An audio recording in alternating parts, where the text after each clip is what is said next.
Hi there, traders. This is Brad Gilbert with the Daily Market Insight for Friday, the 14th of July. Now, it's been away for a couple of days with the family camping with the school holidays. I tell you what, I couldn't have picked a worse time to actually go with the release of those CPI numbers. Now, inflation numbers, excuse me, we've been waiting for this for some time. The inflation numbers out of the US finally fallen off the precipice, so to speak. Big low numbers means, you know what, the whole interest rate hiking cycle could be very close to an end. I'll tell you what, I'll show you the moves here in the charts in a second. It really makes sense. When you see all the instruments go, you know a lot of the fund managers are unwinding, and this is it, right? You'll see some major shifts in the trend. So and this is obviously going to have a major impact on all the other instruments. I was going to say currencies, but you look at the equity markets, amongst other things, you're going to see some significant moves. Now, just looking at the dollar index, this is a massive clean out to the downside. At some stage, this is the hard part for me now, is missing the initial move. I'm looking for some sort of retracement, but are we going to get it? I don't know. We'll come back and have a look, because you need to start looking at the longer term charts for that. But significant moves here, obviously, in the euro. Gold has popped back to the top side. Oil is rallying once again. And the equity market's a bit of I wouldn't say a relief rally. They are genuinely rallying at this point. But you'll see the market, when it starts to stall and trade sideways, that's where the markets have revalued everything.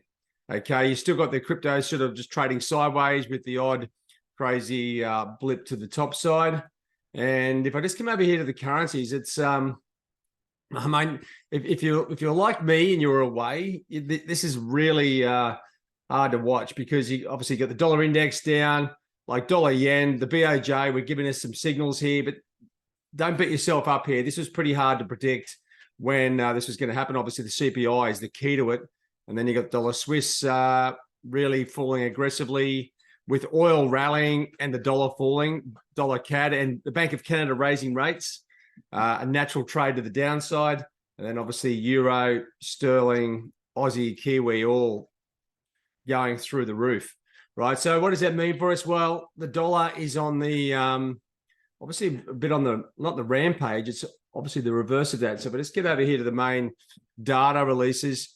Coming back to the CPI numbers, the big declines year on year, month on month. It's a pretty telltale sign that, and then you come down here, see even the GDP numbers out of the UK, which were still extremely weak, but they weren't as weak as what they were looking for.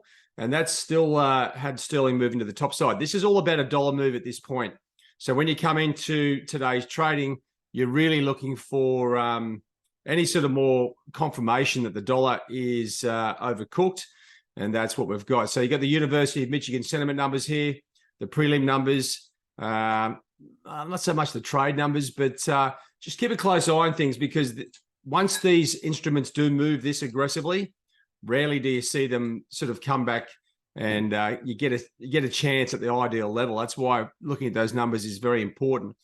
So right now, I'd be looking very closely, just now that we have things moving, keep an eye on the US equity futures, see if they're providing a risk on or risk off profile on the majors. You'd expect a risk on. I mean, even though the equity markets have moved a decent way, we are looking to see if that holds up. You may see a bit of a retracement in the Asian session. If I just come back to the global markets page, you'll see a whole much bigger cross section.